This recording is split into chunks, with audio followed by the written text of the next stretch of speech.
students, first of all I am asking you whether you have learned that atomic numbers and masses of the elements or not. If not, students, do it, because this year in chemistry, in all the chapters, that atomic numbers, symbols and masses will be required. So we have done pure substances, and pure substances of matter are elements and compounds. Okay, so elements we have done, even compounds we have done, but I am taking some more example of compounds here. Like water, we did it that if we take the mass ratio, water is having atomic mass 1 multiplied by 2 is 2, oxygen is having mass 16.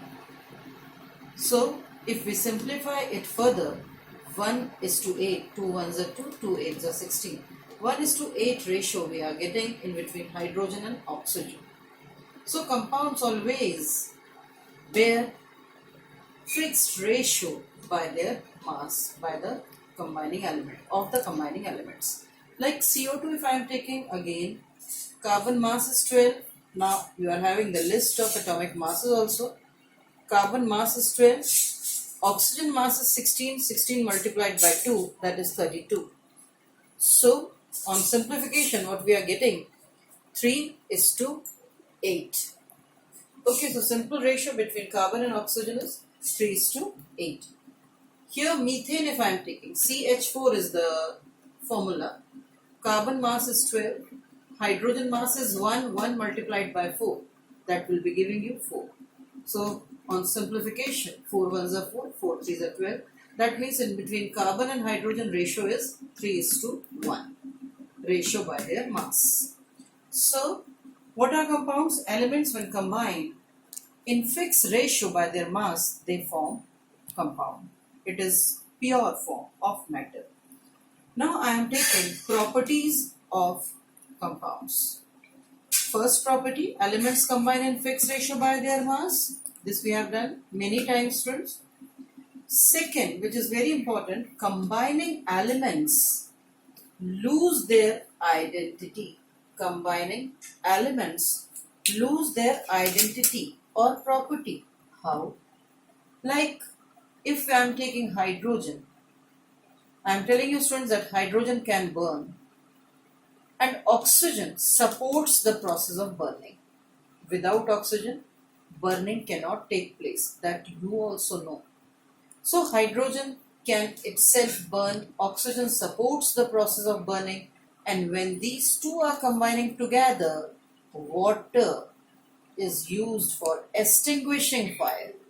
It puts off the fire. So as hydrogen and oxygen are combining together to form a compound, properties are getting lost.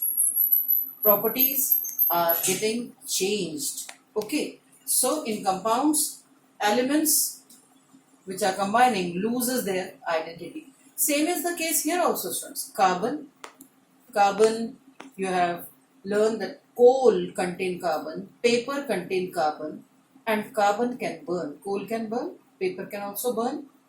So carbon can burn. Oxygen supports the process of burning. But as these two are combining together, CO2 is used for extinguishing fire. Just opposite properties the CO2 is showing.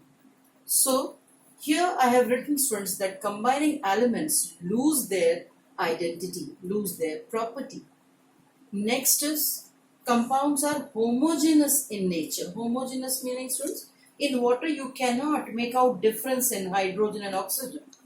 पानी में आपको नहीं पता पड़ता कि ये hydrogen और ये oxygen. It looks homogeneous. So compounds are homogeneous in nature. Next is elements which are reacting together in compounds, combining together in compounds, they show chemical reaction in between themselves. They react chemically. Hydrogen and oxygen react chemically. Okay. Next is compounds can be separated by chemical methods but not by physical methods. Like Water if you are taking, if you filter water, can you able to separate hydrogen and oxygen? Like hydrogen will be on the filter paper and oxygen goes down. होता है क्या ऐसा? नहीं. So, by physical methods, components of compounds cannot be separated, but they can be separated by chemical methods. Chemical methods, if the bonds between these constituents breaks, that means some chemical reaction, chemical methods are getting applied. So, compounds can be separated by chemical methods but not by physical methods. Here I have taken one method, students, chemical method, like electrolysis.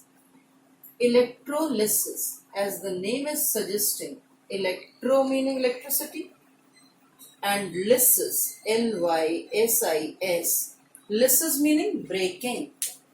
So when electricity is passed through water, bond between H and O breaks and H2 and O2 evolves out, gets separated. So, by chemical methods, we can separate the components of compound.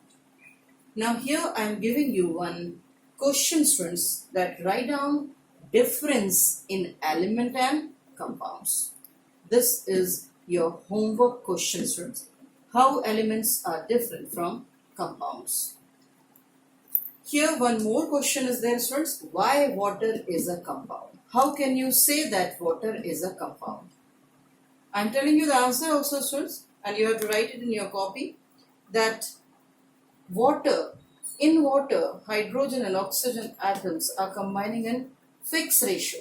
Like if you collect water from any source, like sea, like lake, like pond, like rainwater, tap water, any water if you are taking, that water always contains hydrogen and oxygen in the ratio 1:8. So we can say that water is a compound since its components bear fixed ratio by their mass, and secondly we can say that in water combining components lose their identity and it is homogeneous in nature. Chemical reaction is taking place. We cannot separate the components by physical methods. By these all properties, we can say water is a compound. Okay, students. Now, after the pure substances, they are elements and compounds. Now we are proceeding to the impure form of matter. Impure form of matter is mixture. Mixtures are showing they comes in impure form of matter. Why we are calling it impure? Because in mixture, composition is not fixed. Not fixed meaning, students, anything in any ratio if mixed together forms mixture. Like 1 spoon of oil you are taking, 1 spoon of water you are taking, 1 spoon of milk you are taking and mixing together. It will give mixture. If suppose you are taking a bowl of rice, a bowl of wheat, a bowl of pulses, you are mixing them together, no mass ratio is there. So it will form mixture. So mass ratio is not fixed. Composition is not fixed. And if suppose I am saying, students, that air is a mixture, and we have studied that air contains 78% nitrogen, 21% oxygen, 0.03% carbon dioxide. So all are fixed.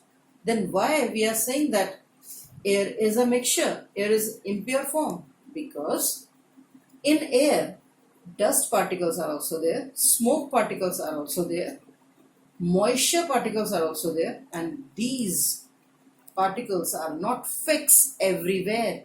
If suppose you are collecting air from the coastal areas, definitely that air sample will contain more moisture molecules. Similarly, if you are collecting air from some industrial area, that air sample will contain more amount of smoke in it, dust particles in it. And a village air sample will contain less amount of smoke particles in it. In this way, we can say that air is not having fixed composition, and that's why air is considered as mixture. Is it okay, students? Now, I am taking the classification of mixture. How many types of mixture can be?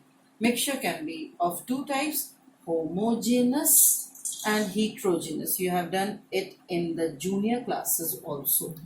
Homogeneous and heterogeneous. Completely soluble substances forms homogeneous substances. Like if you dissolve sugar in water, after dissolution, you cannot able to see sugar in water. Sugar in milk, salt in water. These all are homogeneous where no physical boundaries are seen in between the components. No physical boundaries in between the components can be seen. नमक और पानी अगर आपने मिलाया है तो dissolve होने के बाद आप नहीं पहचान सकते कि नमक कहाँ है और पानी के मॉलिक्यूल्स कहाँ हैं.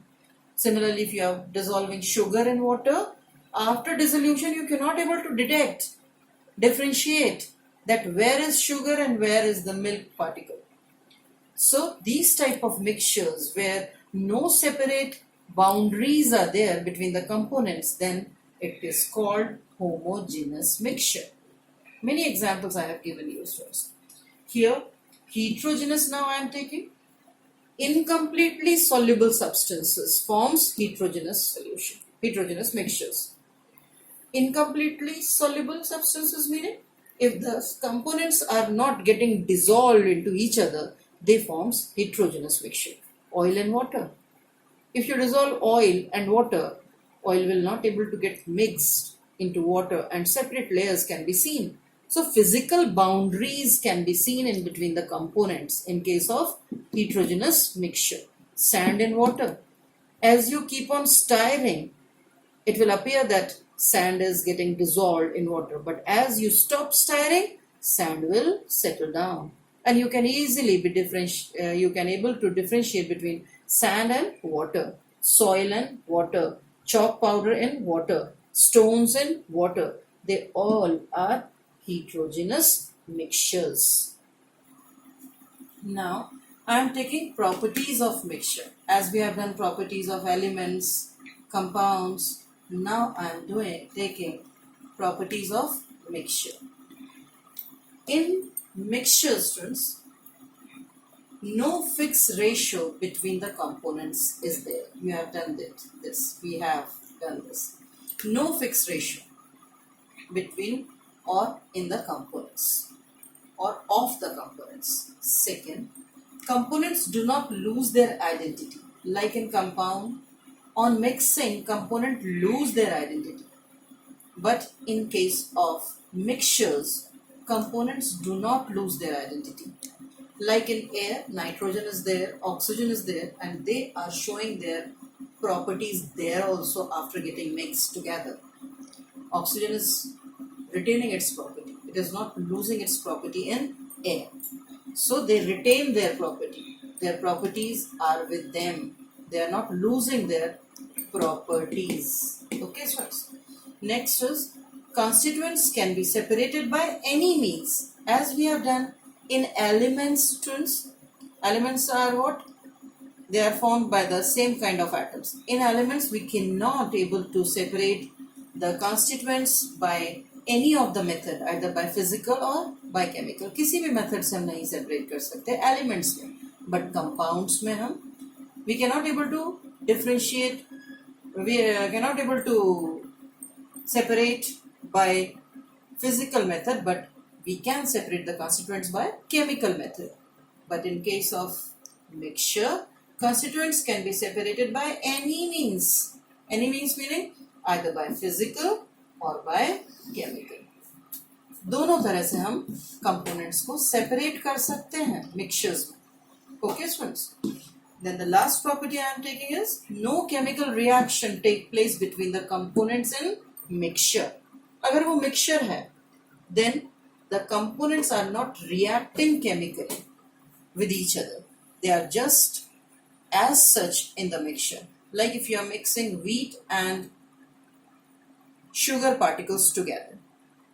So they will not lose their identity, students. Wheat retain its property as well as sugar will retain its sweetness. So students, we have done today compounds, their properties, mixtures, types of mixtures and the properties of mixture. Do it nicely along with the questions which I have given you, students. But lastly, I am saying, students, that please do symbols of the element, atomic numbers of the elements and the masses. Learn by heart up to 10 only. Then I will give you, in the next class, I will give you from 11 to 20. Okay, students. Thank you.